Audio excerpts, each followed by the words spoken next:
the worst thing for creative people is to not be creative because they just die.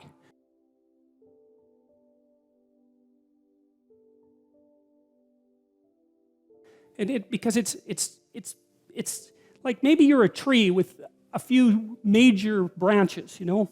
That's your personality. So if you're extroverted, man, you can't be cut off from people because you just wither. And if you're agreeable, you have to be in an intimate relationship or you die, you know? And if you're conscientious, man, and you're unemployed, you're just going to eat yourself up because you have to have a duty and you have to carry a load because you just can't stand it otherwise. And open people have to be creative. They have to be, because otherwise they die. They don't have any vitality.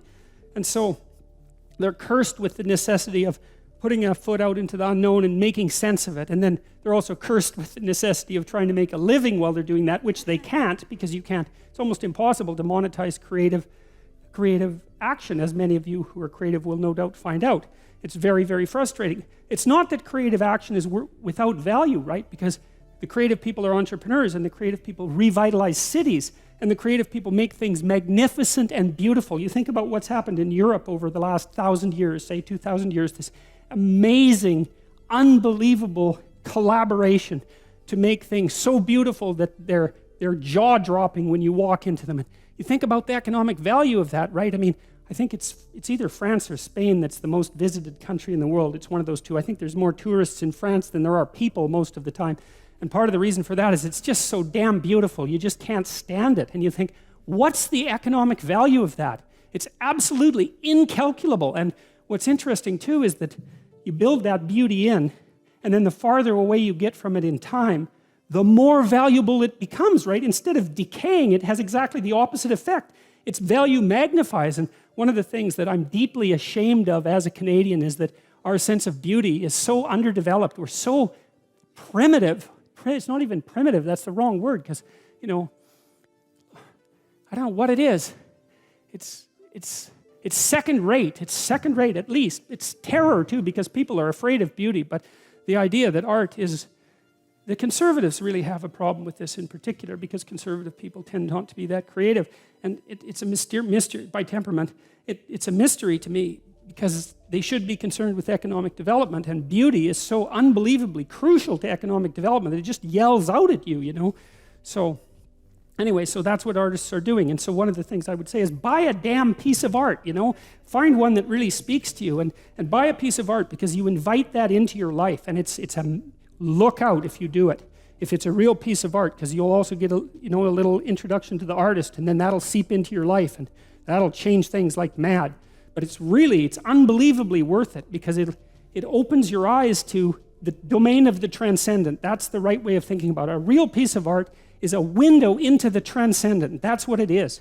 And you need that in your life, because you're finite and limited and bounded, right, by your ignorance and your lack of knowing. And unless you can make a connection to the transcendent, then you don't have the strength to prevail. It's open people are the ones that are interested in aesthetics. So, you know, there are lots of people who are, in some sense, blind to beauty. It's actually one of the things that distinguishes, strangely enough, it distinguishes conservatives and liberals, roughly speaking, because liberal people tend to be high in openness. They tend to be creative, but they're low in trait conscientiousness, so they're not very dutiful. They're not particularly orderly. They're not particularly industrious, not compared to conservatives. Liberals? Yes. And well, it's partly because, you see, this is one of the paradoxes. Conservatives are high in conscientiousness, especially orderliness, and they're low in openness. And I think the reason for that in part is that it's not that easy to be creative if you're too industrious or orderly. Because imagine you want to be a musician and you're 18, 19 years old, or worse, 25 years old, you know. Well, the thing is that it's an insane thing to do if you're someone who's dutiful and career-oriented and practical, because the probability that you're going to monetize your creativity is so low that it's futile to even attempt it in many situations. And so if you're too concerned with convention and productivity, then that's going to undercut your ability to manifest adherence to your creative vision, which also takes you in all sorts of directions, none of which are necessarily practical. So one of the ways of thinking about creativity is that it's a gambling strategy, and conservatives make low-risk, low return but certain bets, really. And whereas the more liberal types and the more creative types, they make high risk, high return bets. And so almost all of them fail. But those who succeed dramatically, and they also change the world. And so, although it's very foolish to be creative, it's creative people who lead the vanguard forward into the unknown and transform the world. So foolish as it is, it's absolutely necessary. Foolish because risky? Yes, because risky, yes. I mean, it's foolish in the same way that a high risk, high return bet is foolish. There's a high probability that you'll lose. And so if you're a conservative person, you're very concerned about hedging your bets. You don't want to lose. Being creative is a very bad game to play, but you won't play it anyways because you're conservative, so it isn't going to matter. So you are an open late teen, and you have conservative parents, and you say, Mom, Dad, I think I've decided that I'm going to be an artist. Oh yeah, and they think, what's wrong with that kid? That's a complicated conversation, isn't it? Yes. It's like discussing color with someone who's colorblind. And I mean that.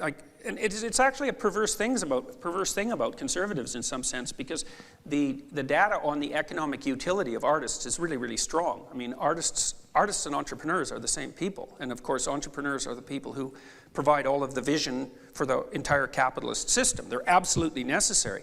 But conservatives tend to be so blind to art that they can't even see that the artists are the people who drive the economy forward. The funny thing about creative people versus conservative people, say, or liberal people versus conservative people, is that liberals start companies and conservatives run them. So, and I seriously mean that. I'm glad to know you need conservatives. I was getting a little bit worried. They're managers, like conscientious people make good managers and good administrators. And they tend to do better in school too, because diligence and dutifulness is an excellent predictor of academic performance. So if you want something that's already been invented, implemented, and then turned into a machine, you don't get someone creative to do that. They're off to do the next thing. They're not even interested in that. You'll bore them to death. So. Wow. So let's say you're an employer and you need some creative people. Yep. Is there a psychometric test to find out if someone's actually creative and they're going to be useful? Well, IQ tests work. I mean, not everyone with a high IQ is creative. Lots of lawyers have high IQs and they tend not to be creative at all. Well, you think about why that is, eh? Because lawyers are bound by precedent and rules, and so that isn't the same as being creative. And you want a creative accountant? No, not really. not unless you're looking for a jail sentence. So they don't like that word at all. No, yeah, that's right. My creative accountant, wink, wink. Right. So,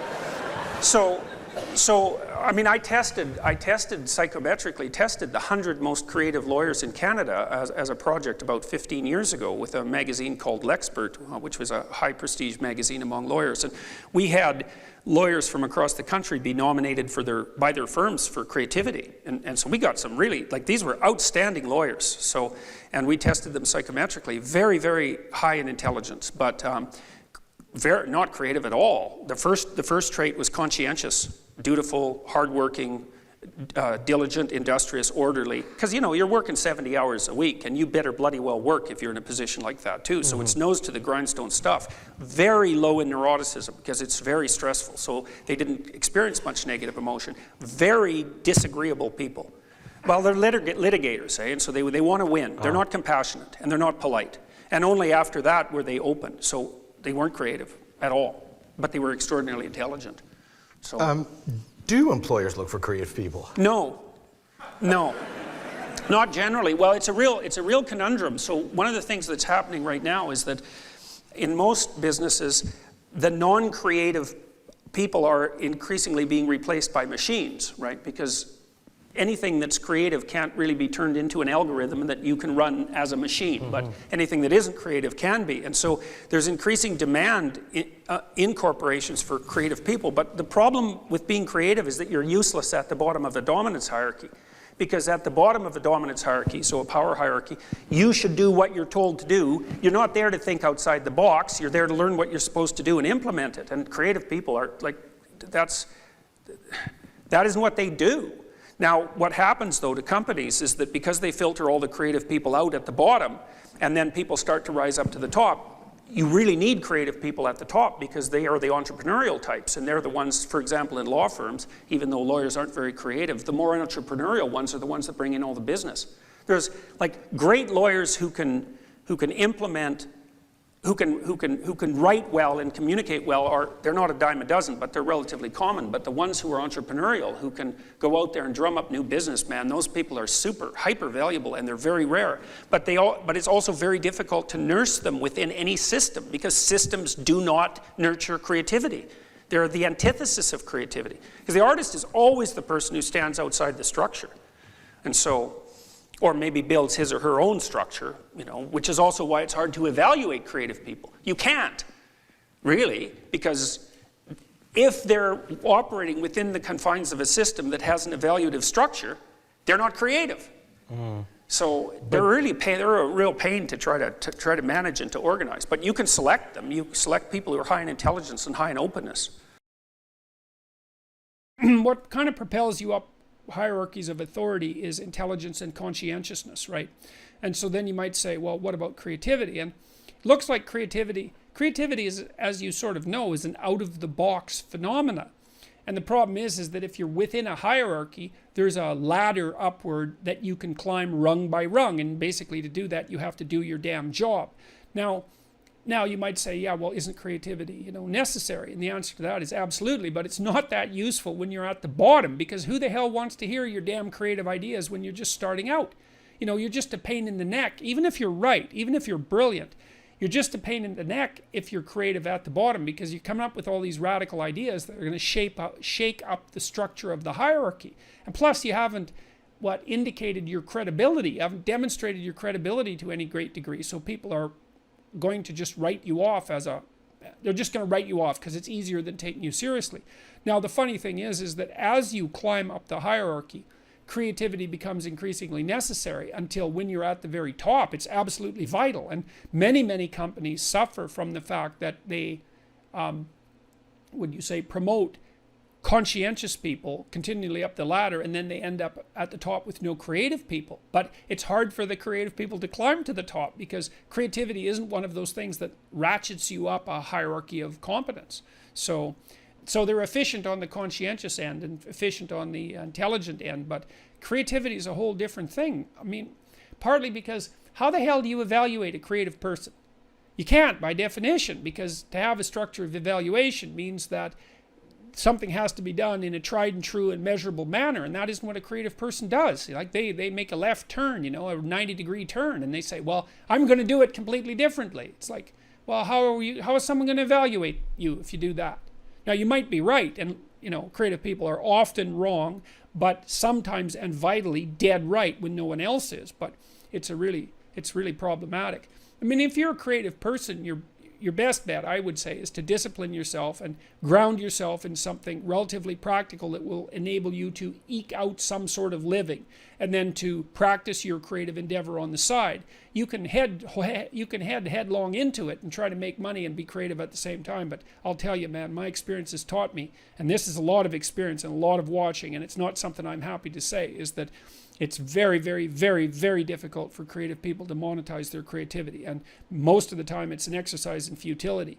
So what you have to do is stabilize yourself in some sort of productive and traditional domain, and then, you know, use your extra time to work creatively and see if you can branch out that way.